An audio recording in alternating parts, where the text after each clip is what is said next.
It has been a full year since I've not experienced the Sunday Scaries.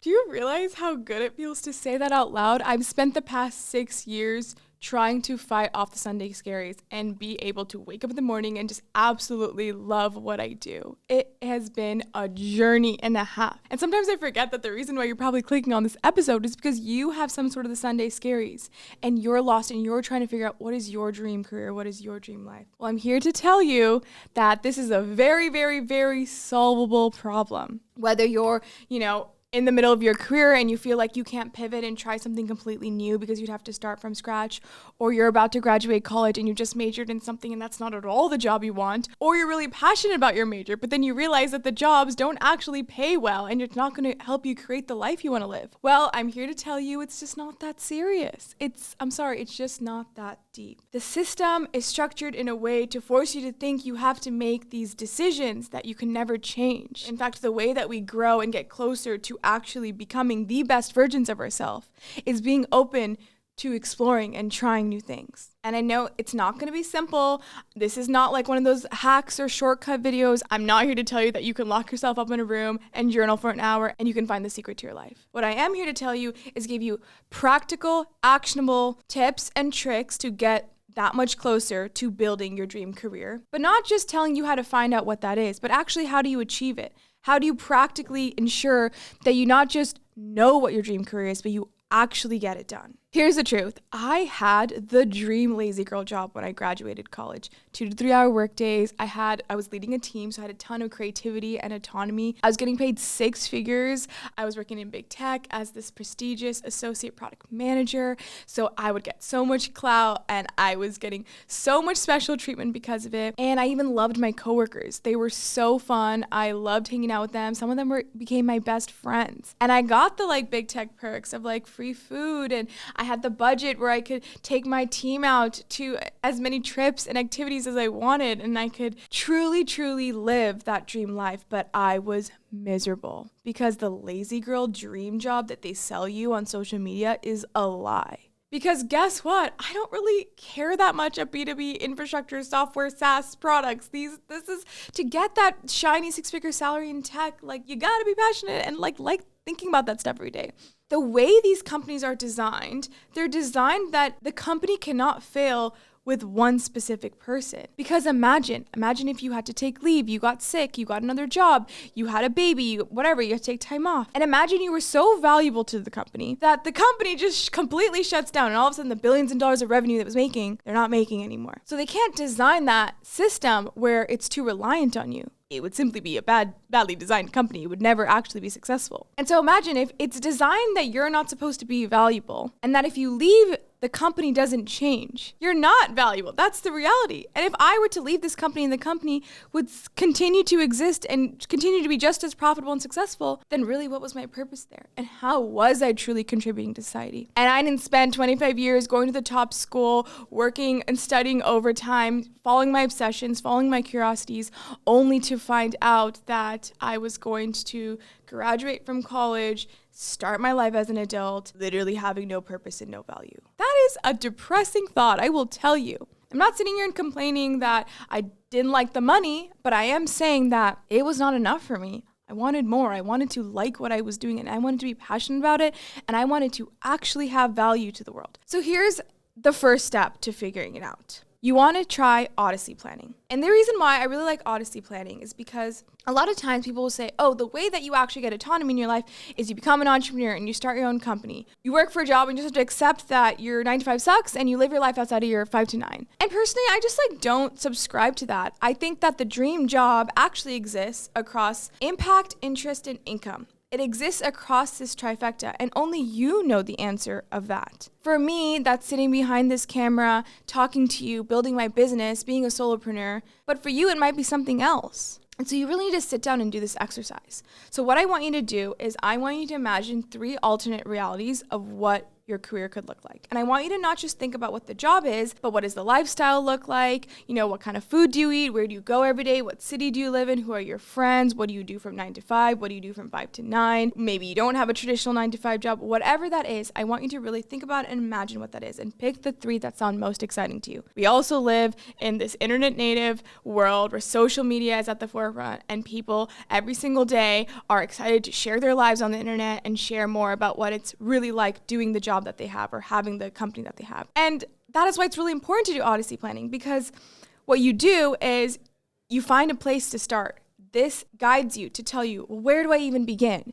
Because we think that where we begin is the obvious job that people in your major get. But what that job is probably far from your understanding of it. Until you actually do it, will you really know? So going back to Odyssey planning, what you want to do is you want to imagine these 3 alternate realities, these 3 alternate careers, that I want you to give it a score from 1 to 10 in the 3 columns of interest, impact, and income. And I want you to sum it all up. Whatever scored the best, go do that. Doesn't have to ladder up to your major, doesn't have to be what the world expects of you, doesn't have to be a lawyer, engineer, doctor, because that's what your parents expect of you. It can be whatever you want. And go pursue it. But here's the part that everyone messes up. They're not sure if this is the dream job. They're not sure if this is for them. So guess what they do? They kind of half-ass it. They're not fully convinced internally, so they don't put 110% into achieving that. And here's what happens when you don't put 110% into achieving something. You don't actually get to experience what it's truly like. And if you don't actually get to experience what it's truly like, you can't rule it out and you can't move on to the next thing with closure. And that's really what people get wrong, is because until you really put your best shot, are you really going to know if you should move on to the next thing? Now, let's say you try it, you give it your best shot, you hit the peak at what you should achieve there, and you hate it. Kind of like me when I was in my job. Well, guess what? Go to the next one on the list. Go to the one that scored the second highest. Because you might think that a job was going to make you have a lot of impact in the world, but it turns out on a day-to-day basis, it didn't. Kind of like when I thought I was going to be building a product that was going to impact billions of users, that actually didn't. And if you're sitting there thinking, how can you just go and decide to get a job when you have no experience or no college degree with it? We live in a world where college degrees don't matter as much anymore. And if college degrees mattered, you know how you would know? Because you would be hired right out of college because you graduated at a university. It doesn't work like that anymore. You can't just get a job right out of graduation. Most people don't get jobs. Why? Because they're looking for you to have experience beforehand. How do you actually get experience? You do projects, you do internships, you do unpaid internships, and you be okay with that. And I have a whole episode on this, how to get your dream job in 20 minutes. It is truly a foolproof plan that works in any career, any industry, to truly get anything. But it's not easy. It's going to require a ton of hustle. And I'm not going to sit here and pretend that these are just things you can get without putting in quite literally every second of your time while you're working on it. It's tough. This is why you do it during your defining decade, when you don't have a lot of responsibilities, when you don't have a lot of financial obligations.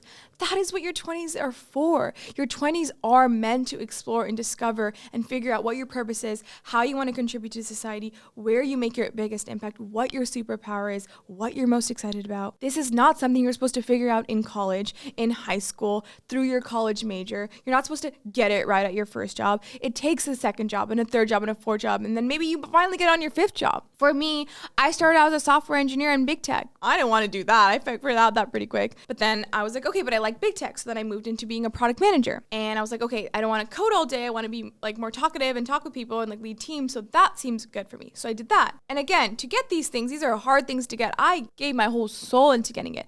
I deluded myself into thinking, this is my dream. I want nothing else. Nothing matters except this. I literally deluded myself. That was the only way to get it. And once I got it, I was like, no, I don't really want to be in big tech and corporate. That's not really my vibe. I want to be an entrepreneur.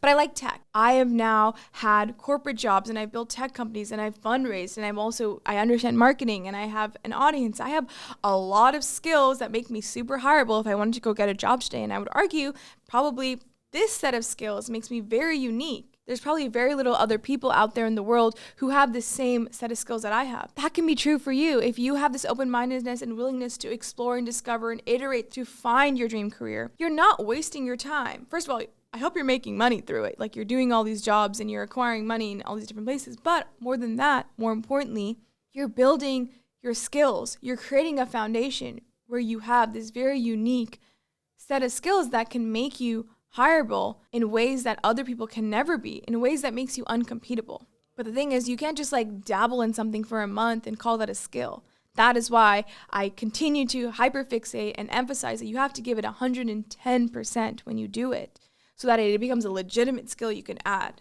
something that is actually impressive. And you can really move on to the next thing with closure. With closure that, hey, I actually gave my best shot. I felt what it's like to be at the peak of that, and I still don't want it. And if you don't have that much clarity, that's fine. Just pick the second thing off your Odyssey planning that scored the second highest and just start there. I have talked about this several times in other episodes and other pieces of content that I make. I've referred to it as the seasons approach. The seasons approach is really committing to a season of your life, to going all into something, defining that area of your life as the thing that you're working on. If you really go into it with that much dedication and that much commitment to that one thing and really not do anything else, you're quite unlikely to not achieve a ton of progress in that space and outcompete everyone else who's also working on that in that moment, because no one is going to spend as much time as every minute of that season. So reframe your mindset, shift it. Like I'm in my defining decade.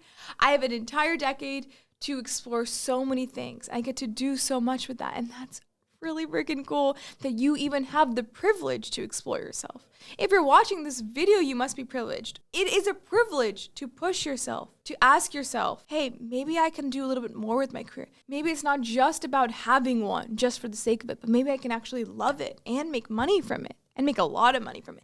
You are in a state of privilege to be even asking those questions. I want to address something that people often misunderstand about entrepreneurship. I think a lot of the times when if you're watching one of these videos because you want to pursue your dream career, you want to figure out, how you can have not just the lifestyle and the money, but also the curiosity and the passion and the impact that comes with your career. The answer is entrepreneurship many of the times. And you're not wrong. That's kind of where I ended up too. Jobs always come with constraints. It was never going to perfectly fit that trifecta of what I was looking for. It's really important to understand that you are not going to make it as an entrepreneur if you're stressing about money. If you're constantly thinking about how I'm going to get food on the table, if you're stressed about your financial obligations, and money is real. Money powers the world. You need to eat, you need to live, you need to get a house, apartment, whatever. Like, you need money. You can't deny that money does not run the world. If you are in a place where you cannot financially support yourself and you're really stressed about it, you are not going to make it as an entrepreneur. So sometimes your best path to pursuing entrepreneurship and actually doing what you really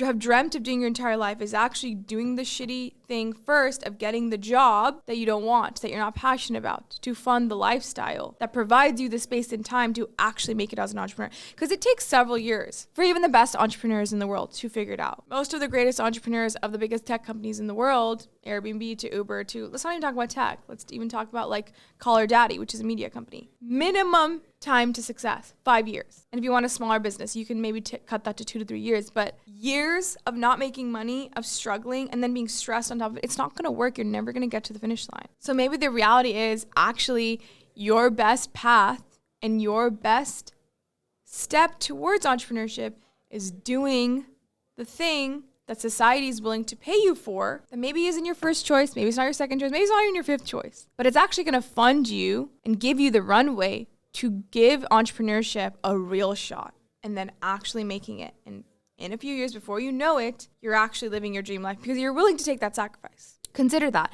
I worked my job for 3 years in corporate and saved a ton of money before I actually quit and build my company. And that is 100% the reason why I succeeded. I had so much runway and I had so little stress about money that I was fully allowing myself to unlock my potential and give myself the space and time to figure it out truly. It's also very difficult to truly be innovative and creative when you're like, your body and your mind is blocked because you're just feeling symptoms of stress and you're physically unable to provide for the things you need, a good night's sleep, healthy food, a gym membership, nice clothes, things like that. Those are ingredients to success. I don't want to sit here and say, okay, you've done your Odyssey planning. The first thing that you want is like, okay, I want to be this like really big entrepreneur. I want to build this massive company, but you don't really have any money to support yourself at all. Like it's not going to work. So maybe what you want to do at that point is you want to try number 2 or number 3 on your Odyssey planning. And then you can maybe cater that to a job that maybe over-optimizes for income so that you can over-optimize maybe for impact later or for interest later.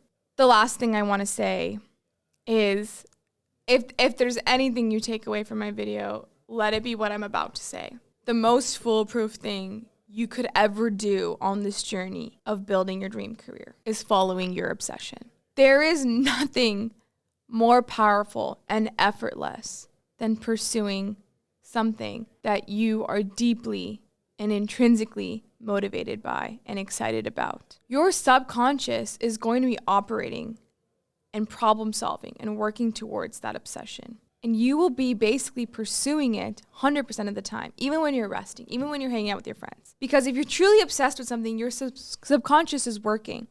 And that becomes your superpower. You are going to be able to outcompete every single other person in that space. Because no one can spend more time on something than 24/7. And if you're obsessed with something, it becomes extremely easy to spend 24/7 on it. So if all this stuff seemed super complicated and overly structured and not something you're super sold on, well, there's just ignore all of it and just follow your obsession. And I promise you, you will land exactly where you need to be. And you will be the best in the world at it. And you can make a ton of money being the best in the world. Promise you that.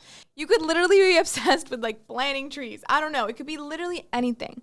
But if you are obsessed and you're the best in the world and you have the most passion behind it, you will find a way to make a shit ton of money doing it. That's really the secret here. All the other stuff, I mean, yeah, that there are more structured ways to find it, but just really listen to your heart and listen to intuition and just chase that obsession, no matter how ridiculous it is, no matter how unclear it is of how that can actually be a job or be a company. You will find yourself very, very successful one day. So I hope that was helpful. If you want the exact template I use to do my Odyssey planning, you can grab it for free below.